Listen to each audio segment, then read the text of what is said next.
Ibu bapak, pemuda-pemudi, kakak adik, anak-anak semua yang kekasih di dalam Kristus. Persahabatan itu satu topik yang tetap aktual untuk dipikirkan dan direfleksikan. Juga sebuah nilai abadi yang berguna untuk terus-menerus dipahami dan direfleksikan. Sebab hidup itu dijalani dalam persahabatan, dibentuk dan dibangun dalam persahabatan, tetapi juga bisa dirusakkan oleh persahabatan. Dan karena itu, hari ini di akhir pekan, saya ingin mengajak Bapak Ibu, pemuda-pemudi, kakak adik dan anak-anak untuk sedikit berbincang-bincang tentang persahabatan. Persahabatan bagai kepompong. Itu salah satu frase dalam lagu pop nasional Indonesia. Kita belum tahu apa wujud akhir dari kepompong itu. Dia bisa berubah menjadi kupu-kupu yang indah, menimbulkan decak kagum, tetapi juga bisa bertumbuh menjadi kumbang pembawa racun dan menciptakan masalah. Nah, di situ soalnya, manusia adalah makhluk sosial, homo socius. Dia bertumbuh dalam jalinan persahabatan dan persaudaraan. Mulanya manusia dibentuk oleh jalinan itu. Tetapi berangsur-angsur dengan bertambahnya usia, manusia justru membentuk bagi dirinya dan dalam lingkungannya jalinan persahabatan. Persahabatan itu penting, karena hanya dengan itu banyak masalah bisa diatasi. Sekaligus tercipta ruang bagi kreativitas dan inovasi. Masuk dalam relasi persahabatan dan membentuk jalinan persahabatan adalah kondisi sine qua non, atau artinya kondisi yang tidak terhindarkan, baik untuk memajukan peradaban maupun untuk merawat pertumbuhan iman. Nah, ada banyak bagian Alkitab yang menampilkan persahabatan di antara anak-anak manusia, baik sisi positifnya maupun sisi negatifnya. Kita ingat misalnya hubungan internal dari 12 anak Yakub, bapak leluhur Israel. Relasi di antara mereka penuh dengan muatan persahabatan yang mengandung racun.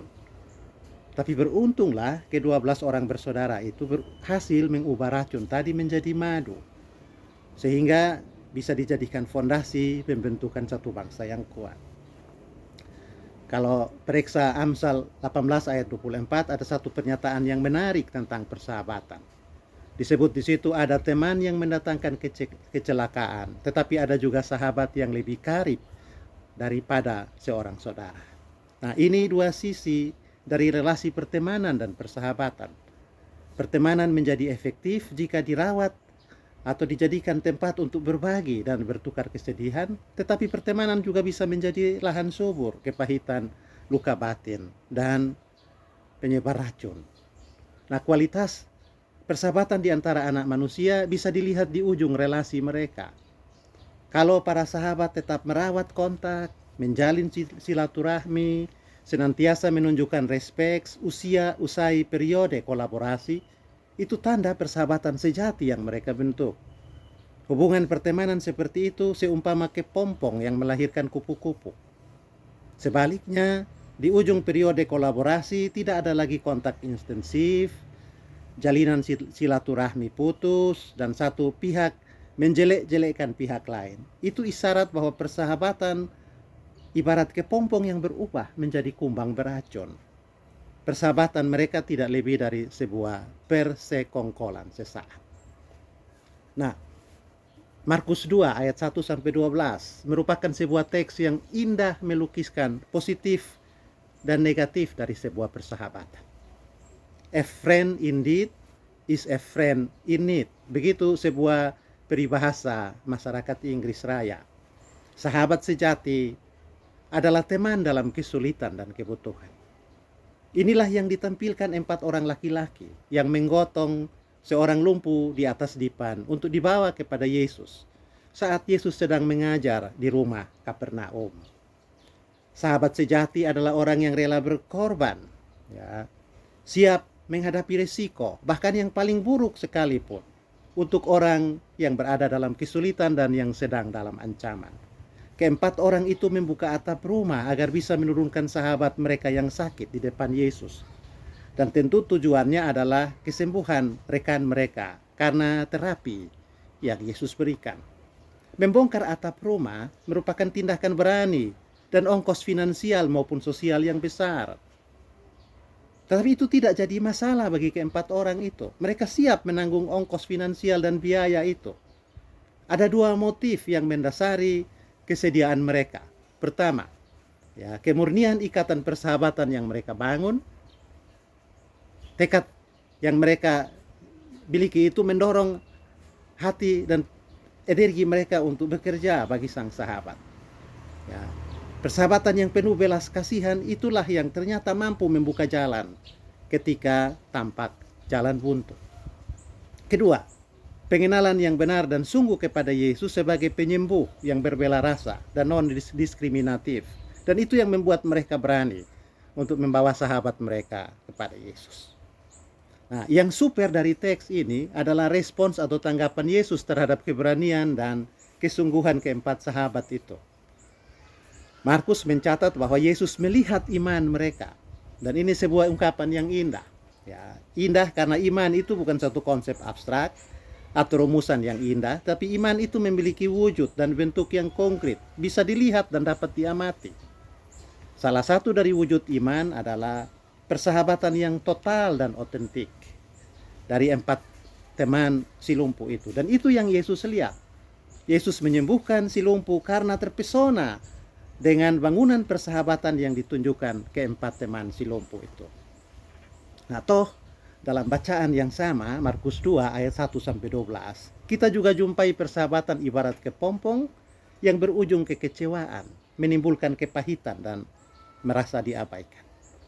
Markus 2 menampilkan juga model antitipe, yaitu persahabatan yang tak peduli terhadap sesama, mengutamakan terpenuhinya harapan dan kebutuhan pribadi atau kelompok.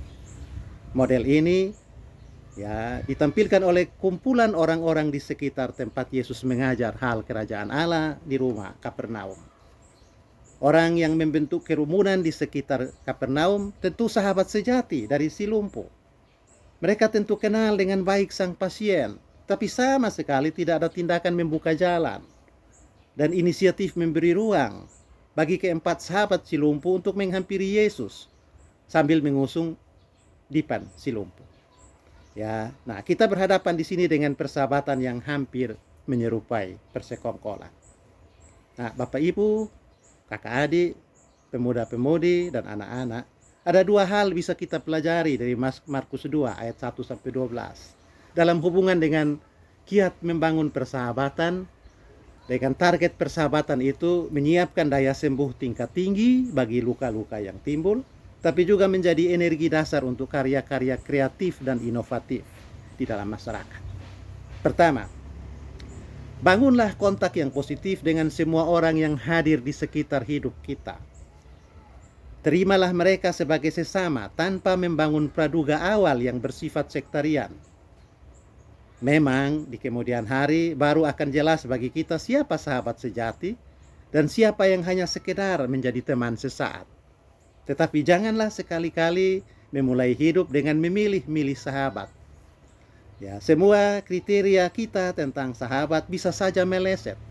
Orang yang berpenampilan menawan, berwajah rupawan, selalu menunjukkan simpati dalam pertemuan pertama belum tentu sahabat sejati. Sebaliknya orang yang berpenampilan biasa-biasa atau bahkan tidak menarik dan memikat hati justru akan menjadi sahabat yang sejati bagi kita. Kedua, banyak persahabatan yang ujungnya melahirkan kepahitan dan luka.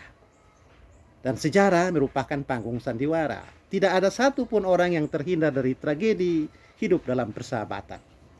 Karena itu hal pertama dan terutama yang harus dibuat ialah terimalah Yesus sebagai sahabat sejati.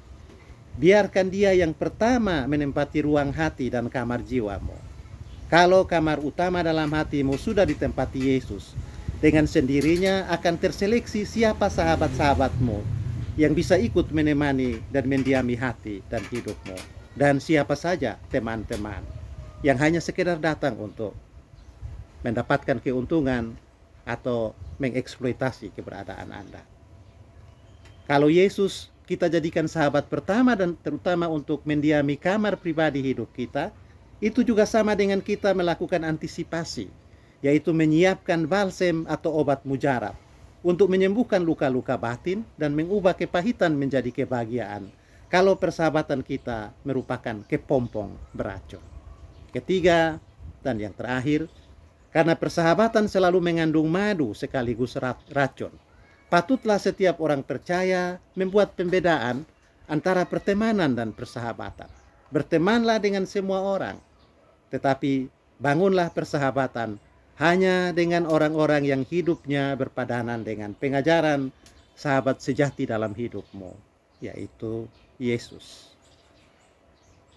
Selamat mengakhiri pekan dan bersiaplah untuk menyongsong hari Minggu, membangun persaudaraan dan persahabatan dengan sesama atas motif pengajaran sahabat sejati Yesus Kristus. Tuhan memberkati kita semua.